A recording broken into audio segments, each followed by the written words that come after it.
출애굽기 20장 1절에서 2절 그리고 신명기 7장 5절에서 8절의 말씀을 가지고 총회 주제 설교 세 번째 시간 십계명과 예배라는 제목으로 함께 말씀을 나누고자 합니다.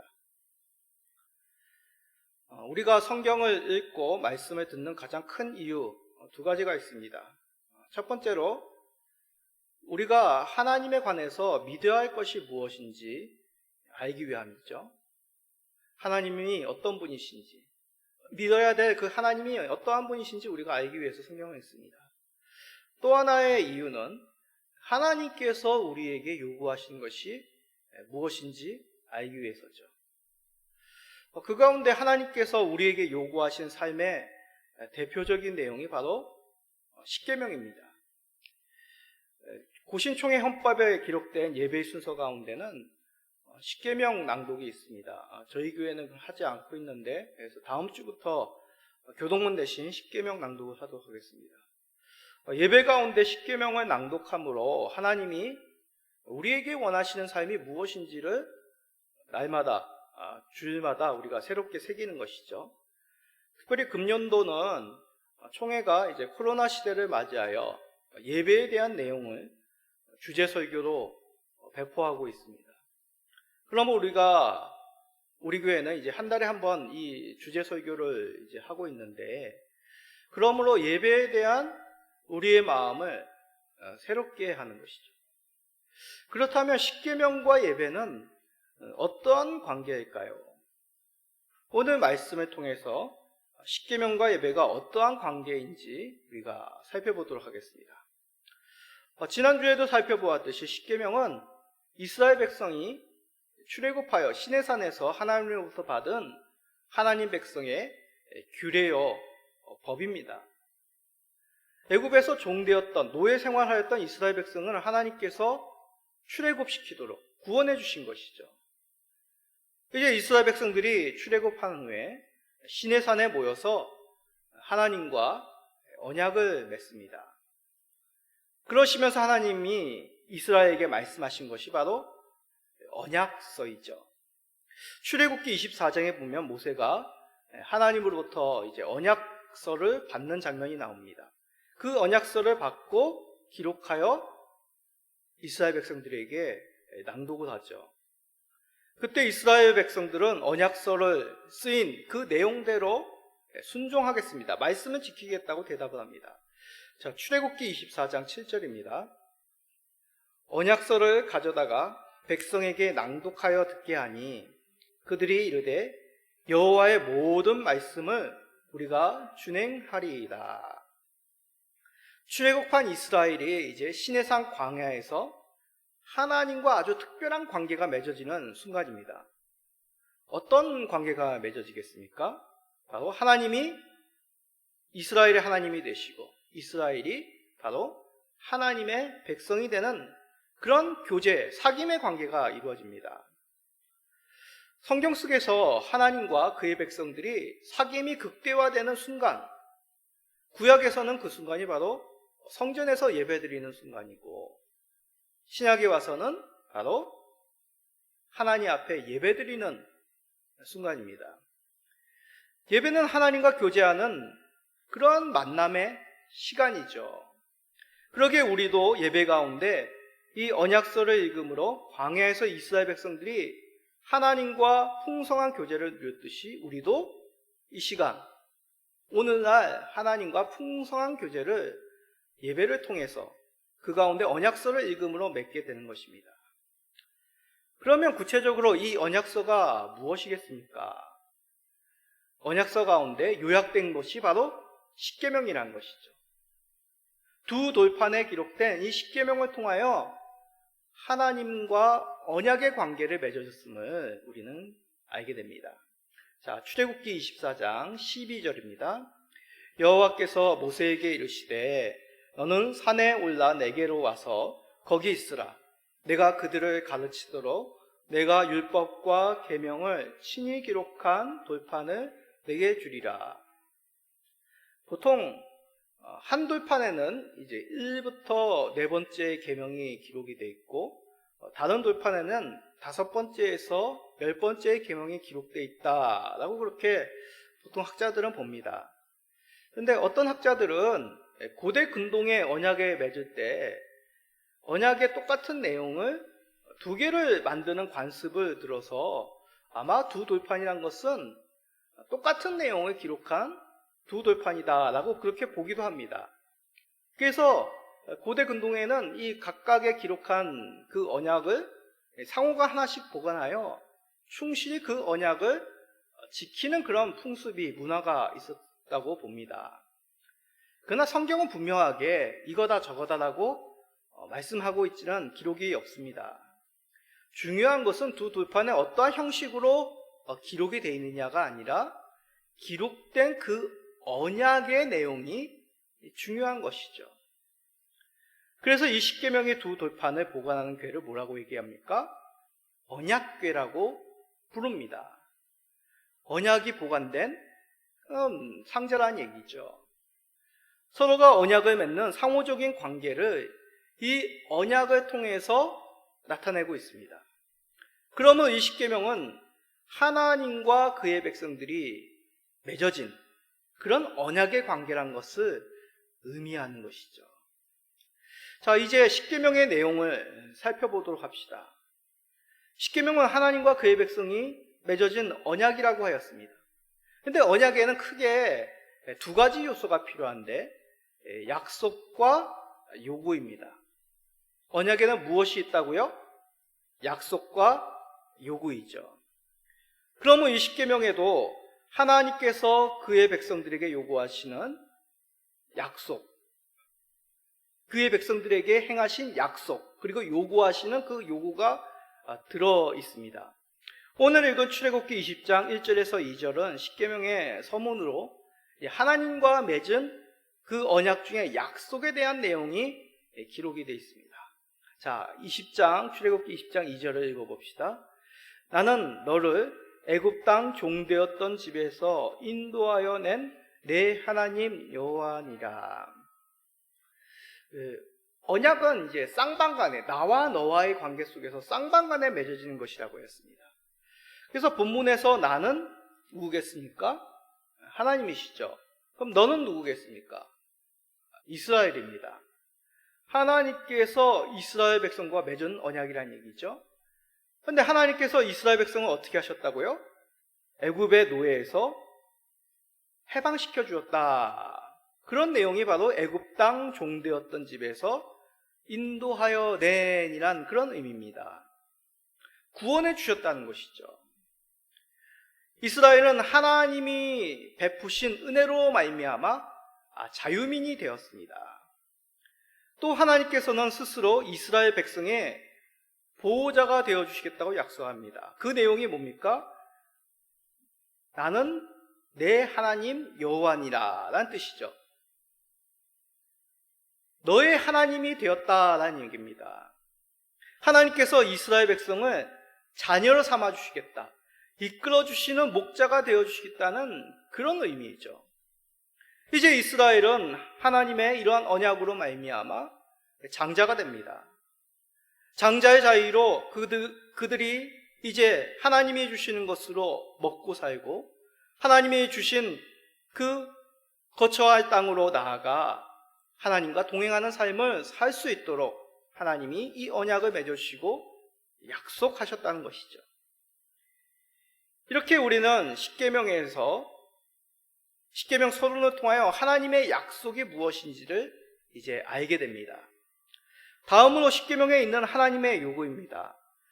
우리가 잘 알다시피 첫 번째부터 네 번째 계명, 그 내용은 바로 하나님을 사랑하는 내용이죠. 그리고 다섯 번째부터 열 번째 계명은 이웃을 사랑하라는 그런 하나님의 요구입니다. 하나님에 대한 요구, 이웃에 대한 요구가 이 십계명의 내용 가운데 담겨져 있는 것이죠. 이렇듯 하나님께서는 당신의 백성들에게 약속도 하시고 요구도 이 십계명 가운데 기록하여 주심으로 언약을 맺으시고 우리들과 하나님의 백성들과 교제를 하기를 원하신 것입니다. 하나님께서는 언약 안에 담긴 약속과 요구를 통해 이스라엘과 깊은 사귐을 원하시는 것이죠. 참된 교자를 원하셨던 것입니다. 그러기에 십계명은 결코 무거운 짐이 아닙니다. 어려운 고생이 아닙니다.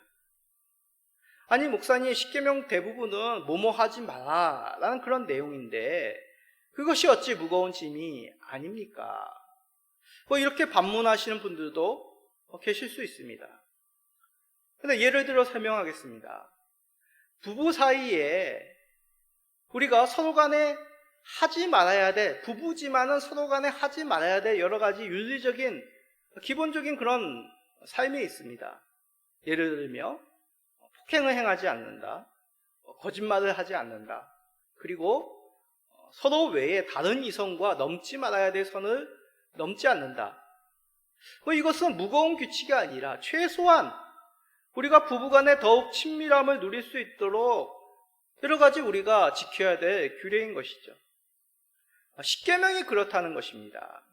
하나님과 백성들과 더욱 친밀해질 수 있도록, 그 친밀함을 누릴 수 있도록 언약 속의 약속과 요구를 백성들에게 가르치신 것이 바로 십계명이란 것이죠.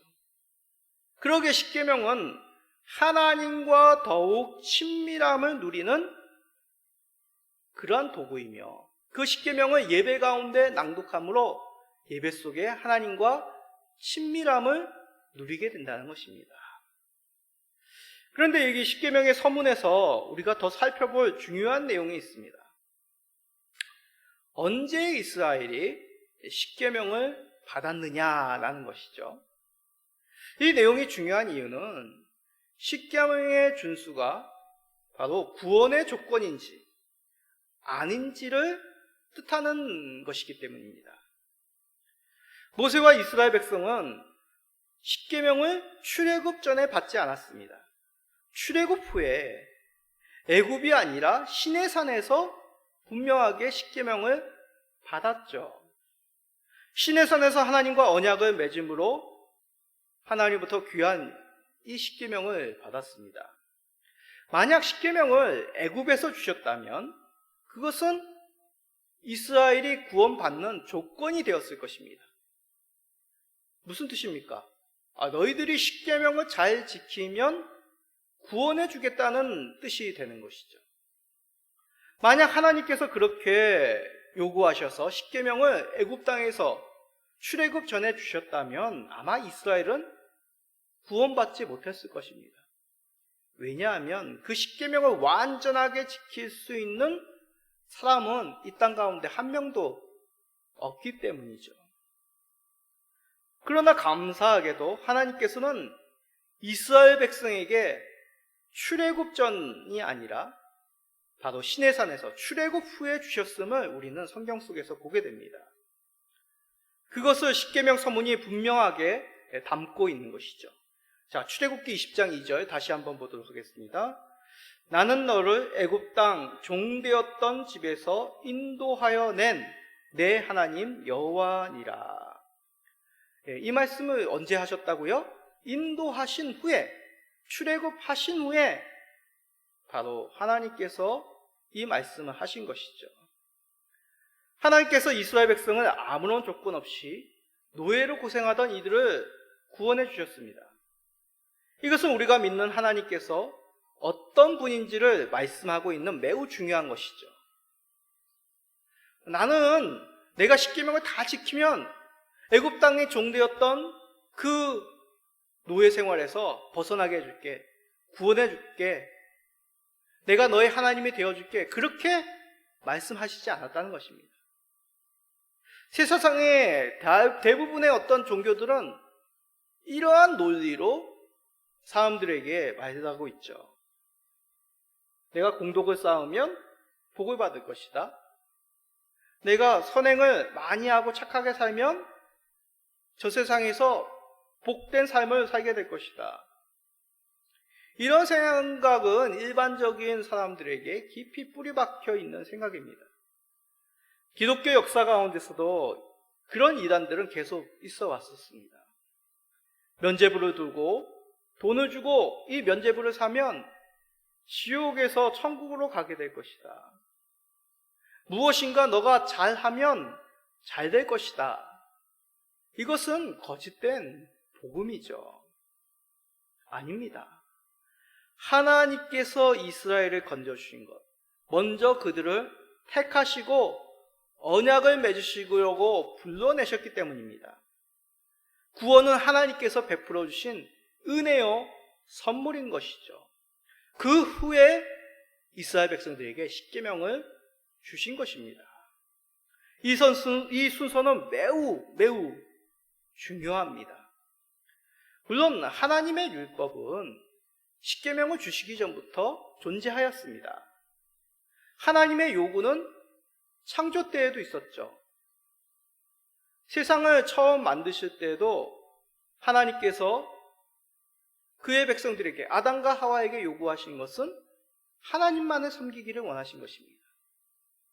뱀으로 가장한 그런 사단에게 머리를 조아리는 것이 아니라 오직 하나님의 말씀에 순종하기를 하나님이 원하신 것이죠. 그리고 생명을 빼앗는 것, 다른 사람을 해하는 것 또한 금하셨습니다.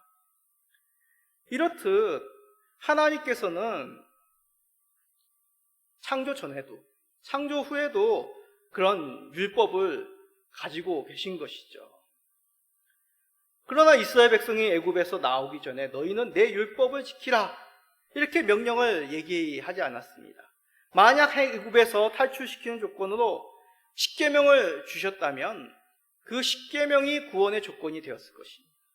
만약 그랬다면 이스라엘 백성은 절대로 애굽을 탈출하지 못하였을 것입니다.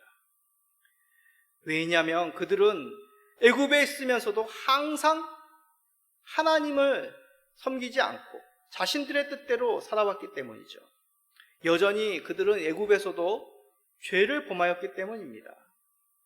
그럼에도 불구하고 하나님께서는 이스라엘 백성들을 구원해 주셨습니다. 그 다음에 십계명을 주신 것이죠. 그러므로 하나님과 언약을 맺은 백성들에게 이 십계명은 결코 구원의 조건이 아닙니다. 구원의 결과로 이 십계명을 허락하신 것이죠. 하나님께서 구원을 하셨으니 기쁨으로 하나님과 맺은 언약을 감사히 지켜 행하라고 십계명을 허락해 주신 것입니다. 이 십계명의 요구에 믿음으로 순종할 때 하나님과의 아름다운 교제가 이루어지는 것이죠. 그런데 유대인들은 그렇게 생각하지 않았습니다. 하나님이 주신 율법을 잘 지키면 구원을 얻는다고 생각했죠. 틀렸습니다. 하나님을 오해하였습니다. 부모님의 사랑을 조건적으로 이해하는 것과 마찬가지죠. 어떤 자녀가 있습니다. 부모의 사랑이 조건적이라고 생각합니다. 그래서 무엇을 잘 해야만 자기는 부모님으로부터 사랑을 받을 수 있다고 생각하고 있습니다. 그 자녀의 삶이 행복하겠습니까? 부모의 만족을 그가 정말 100% 이룰 수가 있겠습니까? 만약 부모님의 사랑을 그렇게 이해한다면 그것은 부모님의 사랑을 오해한 것이고 참 어리석은 자녀라고 할 수 있습니다. 그런데 마치 유대인들이 하나님을 이렇게 이해한 것이죠. 지금도 유대인들 다수가 율법으로 구원을 얻는다고 율법주의자로 살아가고 있습니다. 아닙니다. 구약의 율법의 의미는 예수님 안에서 완성되었습니다. 예수님이 오심으로 말미암아 율법이 온전하게 이루어진 것이죠. 결코 예수님은 율법을 없애기 위해서 오신 분이 아닙니다. 자, 마태복음 5장 17절입니다. 내가 율법이나 선지자를 폐하러 온 줄로 생각하지 말라. 폐하러 온 것이 아니요 완전하게 하려 함이라. 예수님은 율법을 폐하러 오신 분이 아닙니다. 십자가의 죽으심으로 말미암아 하나님의 율법을 온전히 몸소 완성하신 분이시죠. 그러므로 하나님의 언약의 백성인 우리들을 그 가운데 불러주시고 새 언약으로 하나님 자녀 삼아주셨습니다. 전적인 예수님의 십자가의 공로요, 우리는 거저 예수님으로 말미암아 구원을 얻은 것이죠. 그러기에 우리가 하나님의 계명을 지키는 것은 결코 구원의 조건이 아닙니다. 구원의 조건으로 여기는 순간 이 예수님이 행하신 그 구원의 완성, 율법의 완성, 십자가의 구속의 그 은혜의 완성을 우리가 부인하는 꼴이 됩니다. 아닙니다. 우리는 십계명을 지키는 것, 구원받은 백성으로서 우리가 당연히 하나님의 규례를 따르는 것이죠. 순서가 바뀌면 곤란해집니다. 예수 믿는 사람들은 구원받은 백성으로서 이 십계명을 바라보아야 됩니다. 자유를 얻은 하나님의 자녀로서 하늘에 계신 우리 아버지의 요구를 깨닫게 되는 것이죠. 그런 요구가 무엇인지를 알고 하나님의 뜻대로 살아가는 것, 이것이 굴레가 아니요 기쁨이요, 이것이 바로 복이라는 것을 알며 누리는 삶이 바로 하나님의 말씀에 순종하는, 십계명의 요구에 믿음으로 순종하는 삶이라 할 수 있습니다. 이 원리를 아는 성도는 예배 중 십계명 낭독 시간이 무거운 짐으로 여겨지는 것이 아닙니다. 하나님 아버지의 그 사랑스러운 인자하심을 새겨나가는 것이죠. 종종 하나님께 예배하지 않으면 큰 벌을 받을 것이라, 사업이 망하고 자녀들이 잘못될까 봐 두려운 마음으로 하나님 앞에 예배드리는 사람들이 종종 있습니다. 혹시 예배를 잘 드리면 하나님께서 복을 주실 것, 이 땅 가운데서 더 잘 될 수 있다는 그런 잘못된 두려움, 막연한 어떤 기대감을 가지고 있는 그런 분들이 종종 있습니다. 예배는 결코 그러한 것이 아닙니다. 예배는 조건이 아니라 구원받은 백성의 기쁨의 향연인 것이죠. 하나님과 언약의 약속과 그 요구를 듣고 아멘, 맞습니다, 믿음으로 살아가겠습니다라는 구원받은 백성들의 고백이요, 주님과의 교제의 시간이라는 것입니다. 이 예배는 구원의 조건이 아니라 구원의 결과로서 부담스러운 짐이 아니라 우리가 자연스럽게 그 마음으로 하나님이 주시는 복을 누리는 귀하고 귀한 주님과의 교제의 시간임을 우리는 깨닫게 됩니다.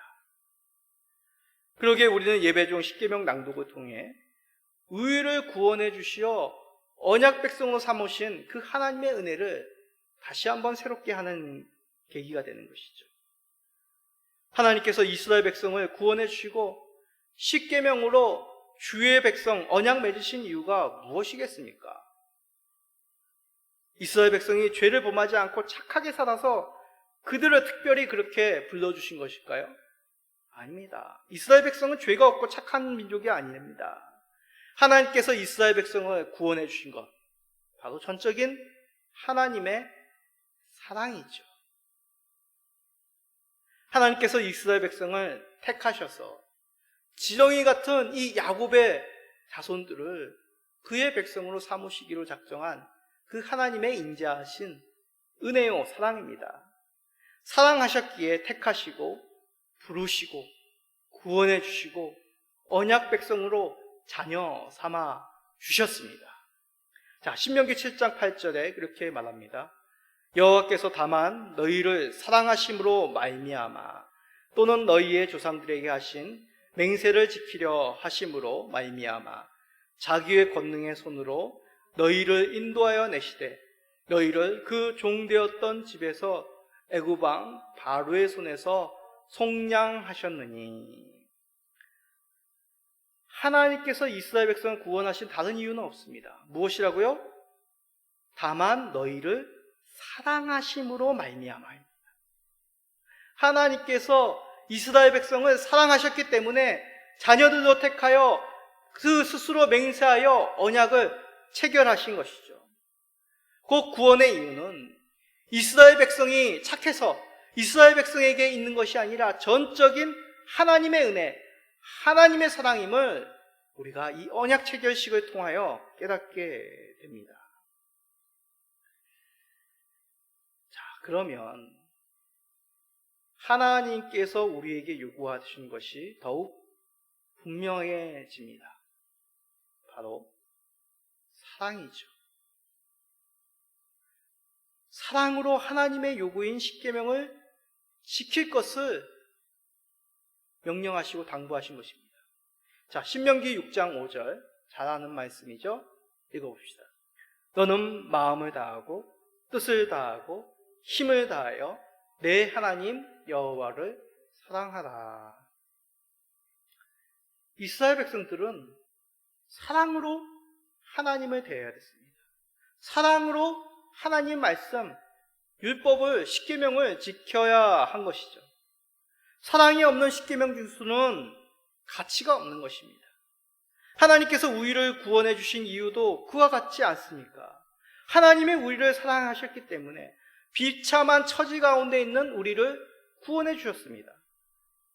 그러기에 우리가 각자의 부름 받은 때와 처지가 다를지라도 하나님 사랑 때문에 하나님의 자녀가 되었습니다.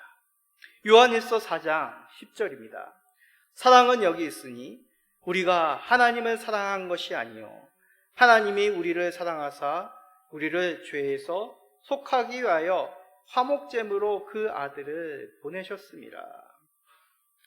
하나님께서 우리들을 사랑하셨기 때문에 우리가 하나님을 먼저 사랑한 것이 아니고 하나님이 우리를 먼저 사랑하셨기에 우리가 십계명으로 하나님의 사랑을 고백하는 것입니다.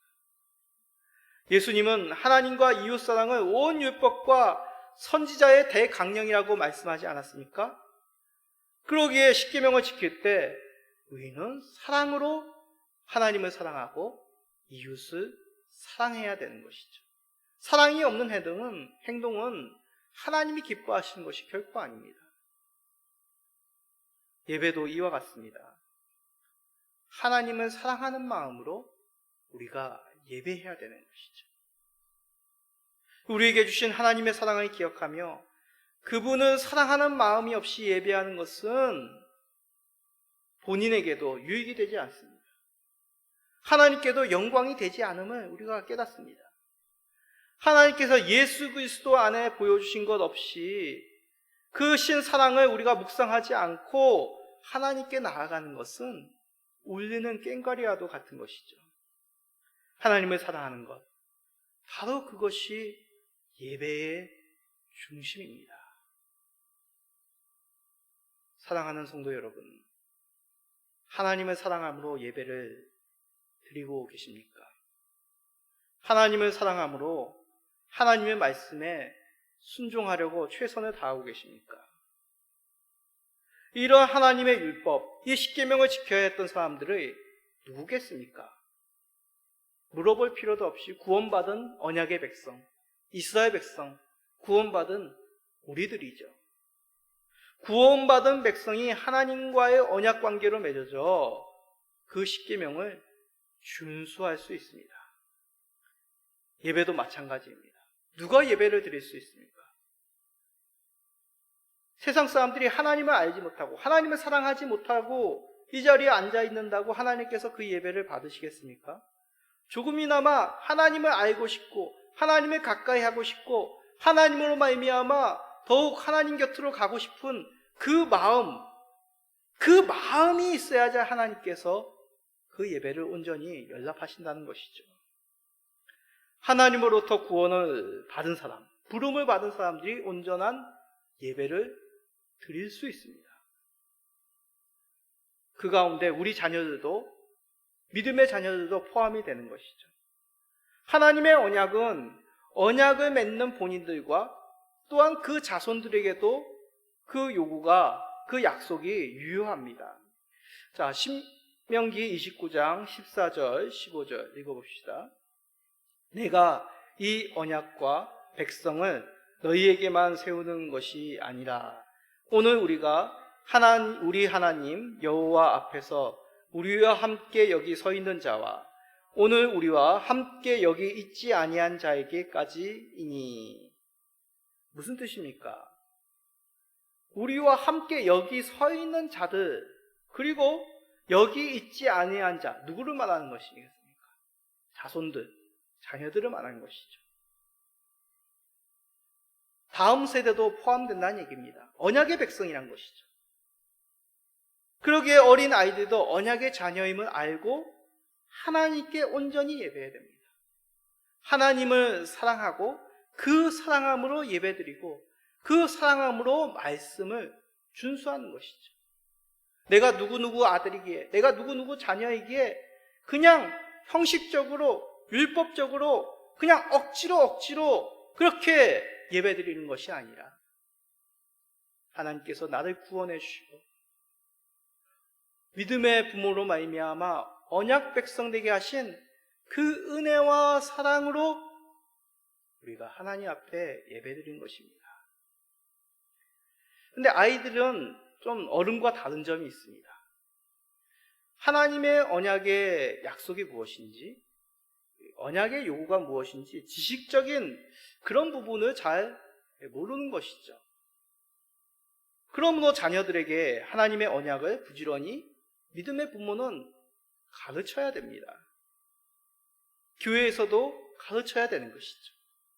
언약을 맺으신 하나님께서 어떤 분이신지, 어떤 일을 우리에게 행하셨는지를 배워야 됩니다. 그의 백성은 무엇을 해야 되는지, 하나님이 그의 백성들에게 요구하는 것이 무엇인지 배워야 되는 것이죠. 부모들은 가정에서 이런 하나님의 사랑에 대해서 하나님이 원하신 그 약속, 하나님이 행하신 그 요구가 무엇인지 자녀들에게 가르쳐 주어야 합니다. 이스라엘은 그런 전통이 아직까지 있다고 합니다. 유월절 절기가 되면 여러 친척들이 한자리에 모이게 됩니다. 그러면 그 가족 중에 가장 큰 어른이 유월절 만찬 전에 그 어린 손주들에게 이 출애굽 사건을 다시 한번 들려준다고 합니다. 어떻게 자신들의 조상을, 그리고 그 의미가 우리들에게 어떠한 뜻인지를 자녀들에게 재미있게 이야기식으로 들려주는 것이죠.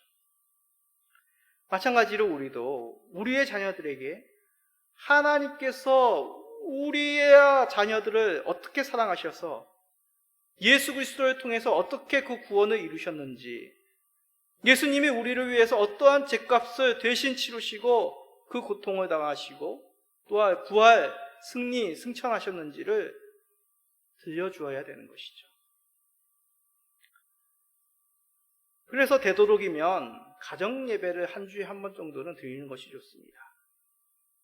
바쁘고 어렵지만 또 점점 자녀들이 커가면 함께 모이는 시간이 점점 줄어들지만 일주일에 몇십 분, 10분, 20분 그 시간 내는 것 그렇게 어려운 일이 아니지 않습니까? 가정 가운데 그 제단을, 예배의 제단을 통하여 자녀들에게 하나님이 우리에게 베푸신 큰 은혜, 그리고 우리가 그러한 하나님의 사랑으로 말미암아 하나님을 어떻게 사랑해야 될지, 그 사랑으로 부모님과 지체를 어떻게, 형제를, 친구를, 직장에서 어떻게 동료들을 사랑해야 될지를 말씀을 통하여, 예배를 통하여 다시 한번 새롭게 각인시켜야 함이 좋은 것이죠. 사랑하는 성도님들, 오늘 말씀을 통해서 우리는 언약서, 이 십계명에 나타난 원리를 살펴보았습니다. 예배에는 그 십계명을 낭독함을 통하여 우리가 어떠한 의미로 마음을 새롭게 해야 되는지를 배웠습니다. 예배는 구원받은 자가 감사함으로, 사랑함으로 하나님 앞에 나아가는 것이라고 하였습니다.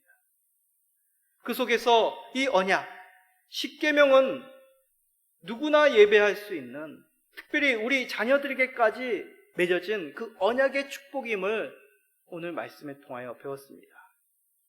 우리 언약의 자녀들에게 하나님의 사랑을, 그 언약을 충분히 가르침을 통하여 우리 자녀들이 앞으로 하나님을 어떻게 사랑해야 될지, 그 사랑을 어떻게 예배 가운데 누려야 될지를 언약의 이 십계명을 통하여 깨닫고 또한 고백함을 우리가 말씀을 배웠습니다. 중요한 것은 우리가 예배를 통하여 이 십계명을 준수함을 통하여 그 축복을 누려야 되는 것이죠. 믿어야 됩니다. 하나님의 은혜, 예수 그리스도로 말미암은 그 구원의 은혜를 믿음으로 말미암아 그 속에서 베푸신 귀하신 하나님의 언약을 통한 그 예배의 기쁨을 충만히 누리시는 우리 모든 성도님 되시기를 예수 그리스도의 이름으로 간절히 축원드립니다. 아멘.